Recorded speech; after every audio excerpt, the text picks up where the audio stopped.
Hello everyone, my name is Sneha and you're watching the show of English Grammar, and in this show we have already started the series of tense, and today we are going to proceed with past continuous tense. So let's start our session, but before begin this session I just want to welcome you all at my channel Learn English with Sneha. So today we are going to discuss all about past continuous tense. And in past continuous tense, first of all we come to know introduction part, then after we go for structure, and then after we come to uses, and at last we will go to discuss some spotting error questions, right?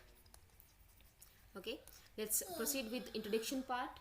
Past continuous tense always talks about an action that was in progress in the past tense. Means जब भी कोई action भूतकाल के अंदर लगातार चल रहा होता है तो ऐसे एक्शन को हम किस में डालेंगे, पास्ट कॉन्टिन्यूस टेंस में लेकर के जाएंगे. Let's take an example. when I raised there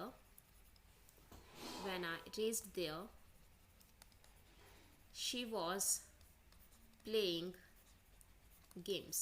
कुछ समझ आया? जब मैं वहाँ पहुँचा तो वो गेम्स खेल रही थी.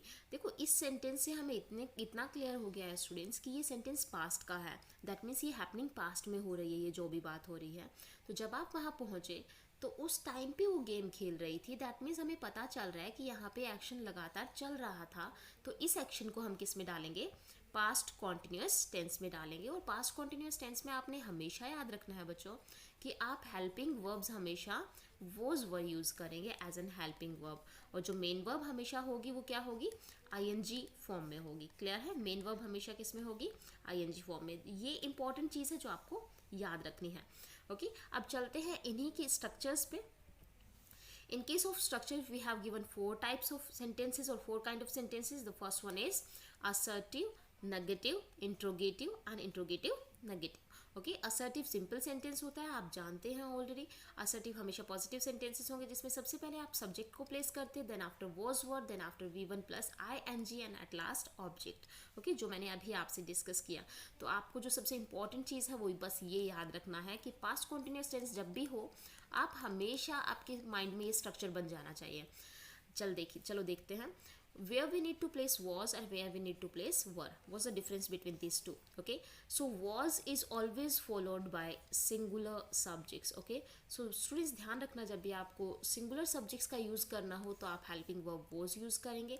Whenever you have given plural subjects, that means जब बहुवचन दिया गया हो तो आप हमेशा किसको यूज़ करेंगे, वर को यूज़ करेंगे. चलेगा, बहुवचन एक वचन को देख लेते हैं क्या है. शी जो है एक लड़की के बारे में बात हो रही है, that is singular and in case of singular subjects we need to place was.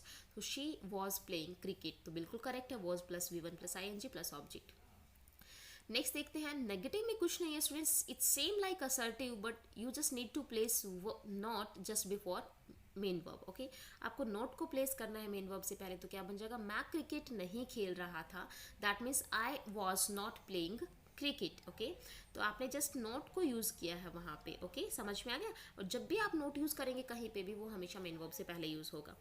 Next after come to interrogative sentence. Interrogation में आप ध्यान रखेंगे कि सबसे पहले आपको वॉज वर्ब का यूज़ करना है, दैट मीन्स हेल्पिंग वर्ब का यूज़ करना है, देन आफ्टर सब्जेक्ट का यूज़ करना है, देन आफ्टर ING फॉर्म का यूज़ करना है, देन आफ्टर ऑब्जेक्ट का यूज़ करना है.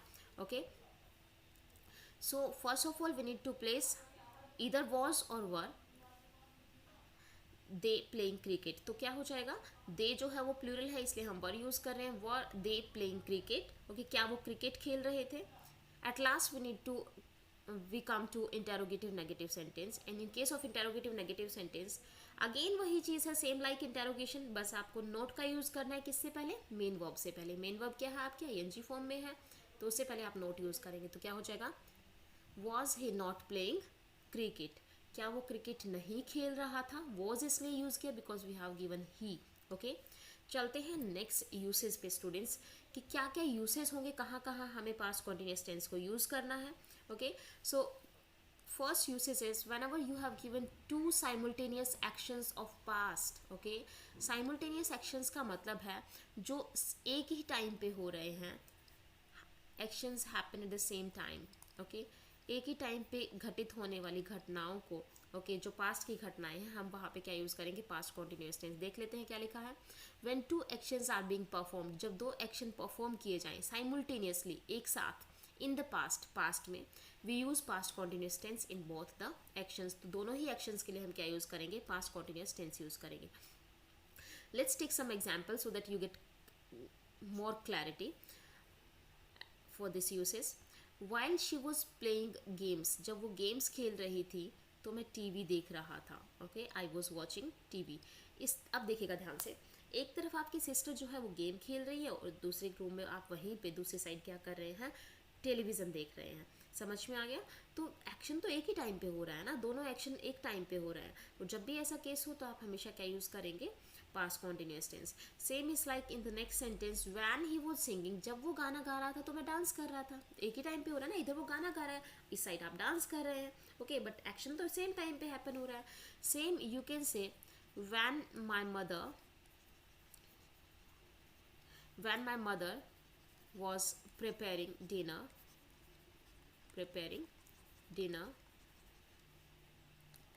I was talking to my girlfriend. Okay, अब ये चीज़ समझ में आई, जब मेरी मम्मी डिनर बना रही थी तो मैं अपनी गर्लफ्रेंड से बात कर रहा था. अब स्टूडेंट्स यहाँ पे देखिएगा, ऐसे केसेस जब भी आएंगे तो यहाँ पे आपको सेंटेंस बिल्कुल करेक्ट लग रहा है, बट द प्रॉब्लम इज जो व्हेन है ना, व्हेन कभी भी दो साइमल्टेनियस एक्शंस के लिए यूज़ नहीं किया जाता. In this sentence we need to place while. Clear है? तो वाइल हमेशा टू साइमल्टेनियस एक्शंस की बात करता है, व्हेन नहीं करता है. तो इस सेंटेंस में जो मिस्टेक है वो व्हेन की है. व्हेन को आप रिप्लेस करेंगे वाइल से. व्हेन जब भी होगा तो वहाँ पे एक्शंस आगे पीछे होंगे. Like when I reach there she had already gone from there. Okay, जब मैं वहाँ पहुँचा तो वो पहले ही वहाँ से जा चुकी थी. तो व्हेन के एक्शंस हमेशा आगे पीछे होंगे, बट सेम नहीं होगा, बस आप इतना याद रखिएगा. ओके, नेक्स्ट यूसेज देखते हैं स्टूडेंट्स.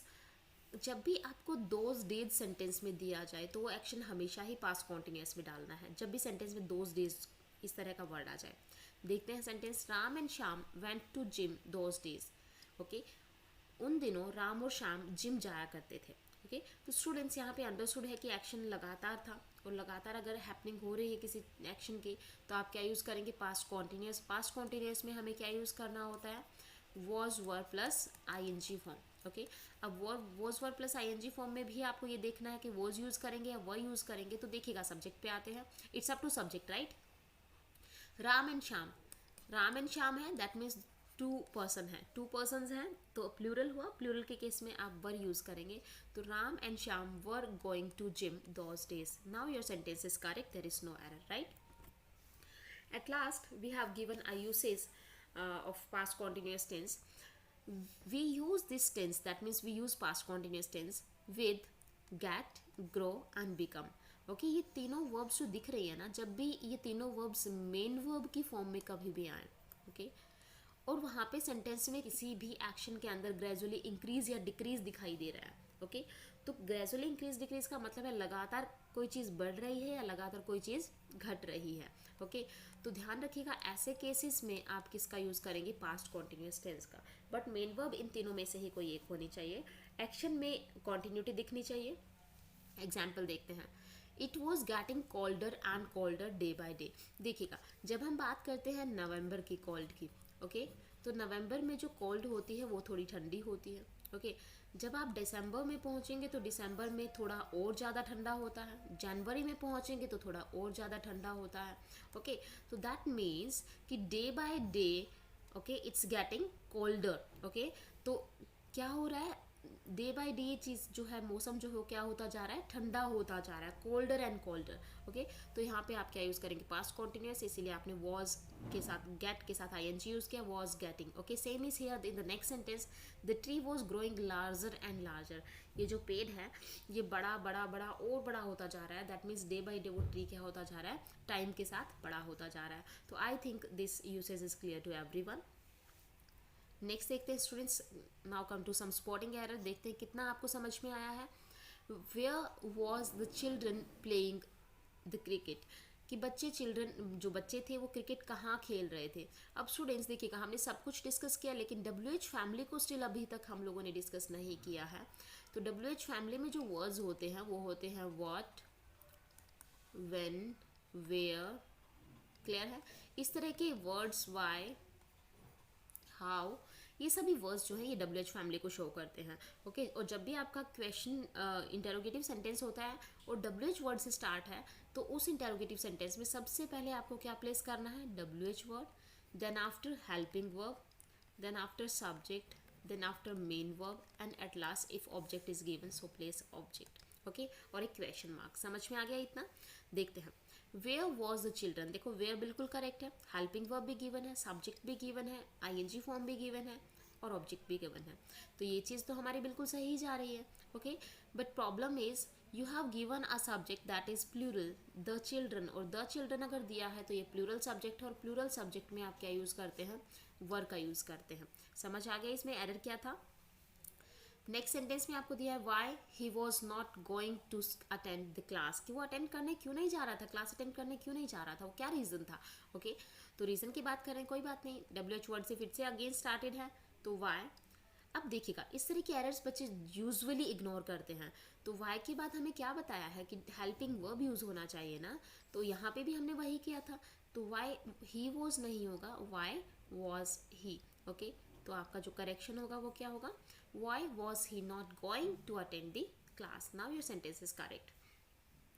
नेक्स्ट सेंटेंस देखते हैं, दे दिया है तो वर्ब दिया है, बिल्कुल करेक्ट है, but students according to the meaning this sentence is totally different. They were being discussed the problems. Students, उन्हें डिस्कस नहीं किया जा रहा था, प्रॉब्लम्स को वो लोग डिस्कस कर रहे थे। ओके, तो सेंटेंस हमें एक्टिव में चाहिए, एक्टिव में हमें सेंटेंस चाहिए, बट दिस सेंटेंस ये जो दिया है ये पैसिव में दिया है, और पैसिव में इसका जो सेंस है वो रॉन्ग हो रहा है, तो हमें एक्टिव में बनाना है कि वो प्रॉब्लम्स डिस्कस कर रहे थे, तो हम कैसे बनाएंगे, दे वर डिस्कसिंग द प्रॉब्लम्स। समझ आ गया? ओके, दे वर डिस्कसिंग, दे के लिए प्लूरल वर्ब यूज किया, V1 plus ING and then after object. Okay, now come to the next sentence, when I reached there, जब मैं वहाँ पहुँचा, they were having dinner. Okay, वो क्या कर रहे थे, डिनर कर रहे थे। ओके, तो बिल्कुल ठीक है, आपने जैसे ही उनके घर में कदम रखा, they all were at dining table. Okay, वो सारे के सारे डिनर कर रहे, तो सेंटेंस बिल्कुल करेक्ट है। So students, if you got some understanding, if you got to know how to detect errors in a sentence, तो अगर आपको ये वीडियो अच्छा लगा, अगर आपको चीज़ें समझ आई, तो प्लीज़ इसे लाइक, शेयर और सब्सक्राइब जरूर कीजिएगा, और अपने दोस्तों के अंदर, अपने फ्रेंड्स के अंदर इसे शेयर करना मत भूलिएगा। And thank you very much for today. कुछ ऐसे ही वीडियोस हम ऑलरेडी डिस्कस कर चुके हैं आपसे टेंस की, और आगे भी कुछ वीडियोस डिस्कस करने वाले हैं, so keep watching and stay connected with us.